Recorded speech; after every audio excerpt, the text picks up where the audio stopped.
Hola amigos y amigas de la ciencia, hoy les estoy trayendo un tema muy interesante. Hace más de una década, el mundo de la ciencia nos maravillaba con la primera clonación de un mamífero, es decir, la oveja Dolly. Sin embargo, esta capacidad de producir una descendencia que sea idéntica genéticamente a la madre, es decir, clones, ya se viene haciendo en el mundo natural desde hace mucho tiempo atrás, incluso millones de años. Así que prepárate, porque ahora comienza Ciencia con Ciencia.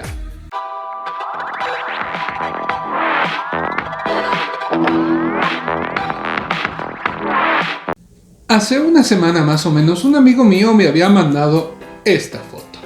Esta foto claramente daba una información acerca de un nacimiento en un zoológico en Tennessee, en Chattanooga, en Estados Unidos, de dragones de Komodo sin la intervención de un padre.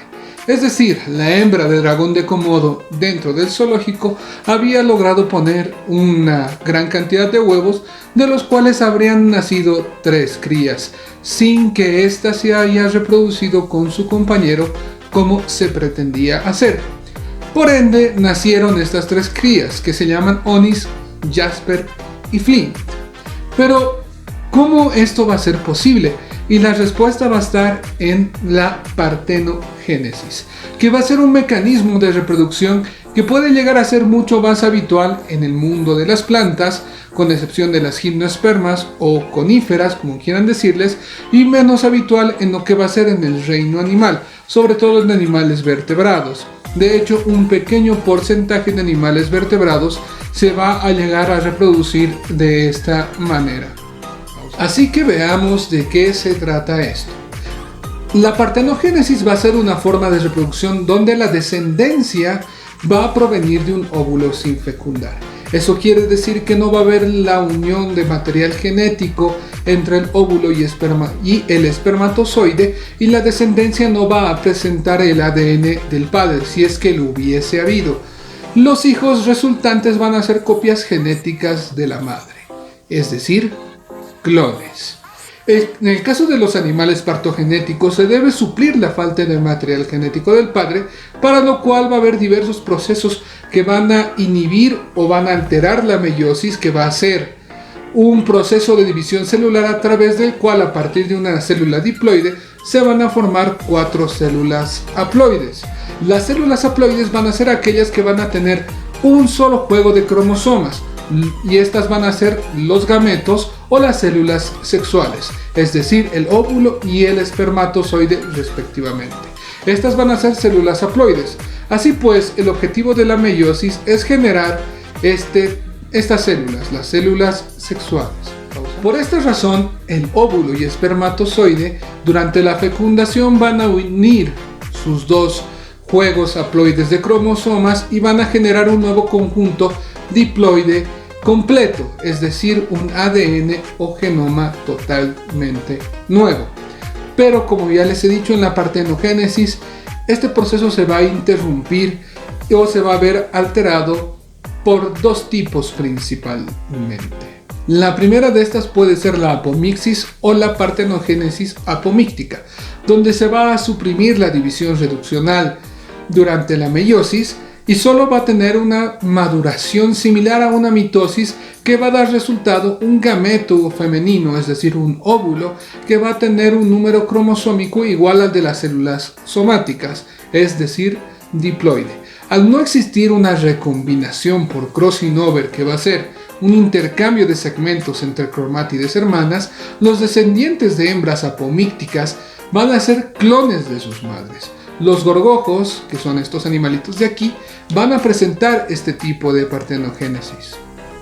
La otra va a ser la automixis o partogénesis automíctica, donde va a ocurrir una meiosis normal, de modo que la gametogénesis va a dar como resultado 4 células haploides, y una de ellas, normalmente el ovocito, se va a fusionar con el cuerpo polar, con un cuerpo polar, y se va a restituir así el número diploide de la descendencia.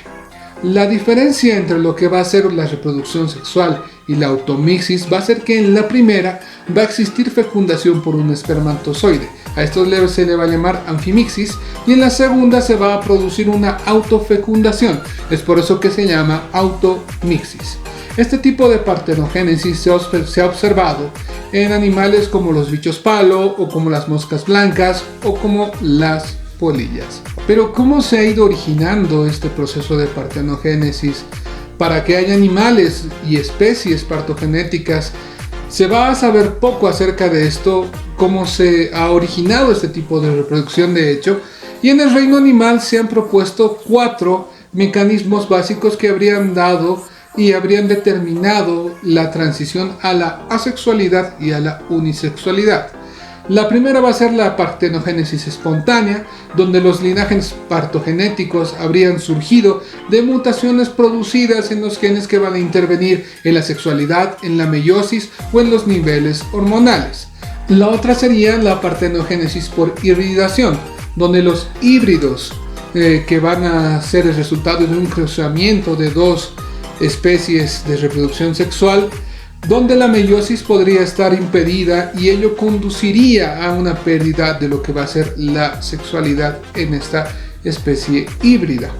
Otra sería la partenogénesis contagiosa, por la cual los genes que van a determinar la asexualidad habrían sido transmitidos de manera contagiosa por la hibridación de hembras partogenéticas preexistentes, es decir, que estas ya existían, que se habrían reproducido con machos relacionados a su especie o de una especie similar de manera sexual, y así poco a poco habrían surgido linajes partogenéticos. La otra sería la partenogénesis infecciosa. Debido a estos linajes, de hecho, se habrían producido por la infección de diversos microorganismos de herencia materna como la bacteria Wolbachia. Entonces la partenogénesis habría existido desde hace muchísimo tiempo atrás, incluso más del que se puede llegar a creer. De hecho, organismos eucariontes superiores ya habrían estado conformados por especies unisexuales, es decir, que tienen un solo sexo, en este caso las hembras, durante hace millones de años atrás. Uno de los ejemplos más estudiados va a ser el de los rotíferos deleoideos, que van a ser animales que van a estar asociados a cuerpos de agua, ya sea ríos, estanques o ambientes húmedos, donde estos suelen habitar. Hasta la fecha de hoy no se conocen machos en este tipo de organismos, y de hecho estudios de ADN y estudios moleculares han logrado ver que no existen los machos por lo menos hace unos 3.5 millones de años. A este tipo de organismos se les llama asexuales antiguos, aunque algunos científicos también les dan el denominativo de asexuales escandalosos, por una idea generalizada respecto a lo que va a ser la partenogénesis apomíctica, que ya hemos visto hace un poco atrás, o a partogénesis clonal también se le puede llegar a llamar, que van a ser líneas evolutivamente muertas, ya que no va a existir una variabilidad genética relacionada a lo que es la meiosis. Sin embargo, estas ideas también han sido refutadas por otros estudios moleculares que van a dar cuenta de una gran variabilidad genética en muchas de estas especies apomícticas o especies clonales, tanto para invertebrados como para vertebrados, a tal punto que habrían sido capaces incluso de originar especies totalmente nuevas, por acumulación de mutaciones raras que se habrían dado principalmente en cambios aleatorios en las bases de ADN. Dichas especies habrían incrementado poco a poco la variabilidad genética a largo plazo, en contraposición a lo que van a ser las especies automícticas o con partogénesis meiótica, como habíamos visto, las que vendrían de la automixis, cuyo número cromosómico diploide se va a restaurar por la fusión del ovocito con un cuerpo polar, como ya les he explicado, impidiendo que aumente la heterocigosis y ocasionando una gran pérdida de variabilidad genética. Entonces, el único grupo de vertebrados que va a presentar una partenogénesis auténtica va a ser el de los reptiles. De hecho, unas 50 especies de lagartijas y una sola especie de serpiente van a ser especies unisexuales, es decir, que solamente van a presentar un sexo y van a ser las hembras. Estas especies partogenéticas van a producir óvulos haploides, es decir, con un solo juego de cromosomas que se van a volver diploides mediante 2 ciclos de división consecutivos durante la meiosis. Es decir, se van a autofecundar, o lo que ya hemos mencionado como automixis. De hecho, la especie Apisdocelis uniparens va a ser una lagartija partogenética unisexual que va a ser el fruto de la hibridación entre 2 especies del mismo género, que va a ser Apisdocelis inornatus y Apisdocelis burti. El híbrido resultante de estas 2 especies habría vuelto a reproducirse con Apisdocelis inornatus nuevamente y habría formado una especie triploide, es decir, con 3 juegos de cromosomas, y esta habría sido ya partogenética, lo que nosotros conocemos como Apisdocelis uniparens.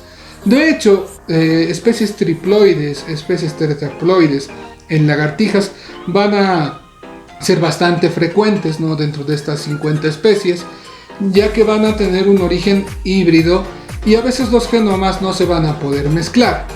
Pero al tener una variabilidad cromosómica más alta, va a compensar lo que va a ser la falta de recombinación genética.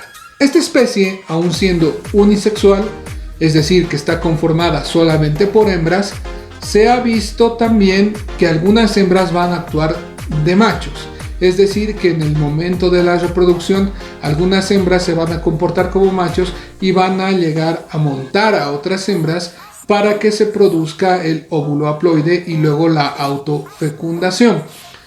Se cree, de hecho, que año a año las hembras van a alternar entre comportarse como hembras o comportarse como machos. Aun siendo especies partogenéticas auténticas, van a necesitar también la capacidad de incorporar ADN nuevo, ya que si no existe una recombinación de vez en cuando entre lo que va a ser espermatozoides y óvulos, una fecundación, se va a correr el riesgo de acumular mutaciones que van a ser perjudiciales para toda la especie. Y aún así, la partenogénesis va a permitirles a este tipo de especies colonizar ambientes muchísimo más rápido, ya que no va a ser necesario la presencia de otros ejemplares o muchos ejemplares para poder llegar a reproducirse al 100%. Así que las poblaciones pueden llegar a dispararse en algún momento. Dadas condiciones especiales del medio ambiente, pueden llegar a existir machos y puede llegar a haber una recombinación. Pero hasta ahora no se ha visto todavía este tipo de recombinación, aunque se sabe que puede llegar a pasar. La única serpiente que se conoce con partogénesis auténtica va a ser la serpiente ciega de Brahim, la Indotyphlus braminus, que va a ser una especie ciega, que va a ser una especie fosorial nativa de África, que ha sido introducida en otros continentes, incluyendo el sudamericano, y al igual que muchas especies de lagartijas, va a ser unisexual, es decir, va a presentar solamente hembras. Y al igual que estas, va a producir solamente clones, va a ser por automixis, se va a autofecundar. Probablemente también se haya originado por el mismo fenómeno de hibridación entre especies, al igual que muchos otros lagartos látigo, como ya los hemos visto de los anteriores géneros, del género Neridophorus y también del género Apisdocelis, que son normalmente los que van a presentar especies unisexuales partogenéticas. Ahora vamos a entrar a lo que va a ser en la dragón de Komodo, Charlie, qué es lo que ha sucedido. Y de hecho va a haber casos excepcionales, ya que no son especies partogenéticas auténticas. De hecho, los komodos se reproducen de manera sexual y hay machos y hembras en su especie. Sin embargo, Charlie, que es la dragón de Komodo del zoológico de Chattanooga en Tennessee, se pueden llegar a considerar como una especie de partogénesis accidental, que es algo que se puede llegar a presentar en especies en cautividad. Se ha visto en algunos tiburones, se ha visto en algunas serpientes también. ¿Por qué pero se llega a producir esta partogénesis accidental? La alta mortalidad de la descendencia va a hacer que probablemente ocurra un error en el organismo y se llega a producir una autofecundación para poder salvar a la especie, más que solamente un fenómeno adaptativo. Es decir, que estos animales, al verse bajo la presión del medio ambiente, generan clones para poder salvar a la especie, ya que saben que también existen machos, ya que son especies que presentan machos, y por ende en algún momento habría una recombinación genética. Así que eso es todo, amigos, acerca de la partenogénesis. Es un tema muy interesante, espero que se haya entendido lo mejor posible, es algo complicado. Sin embargo, si tienen dudas y preguntas me las pueden dejar en los comentarios para que yo las pueda estar contestando con más calma.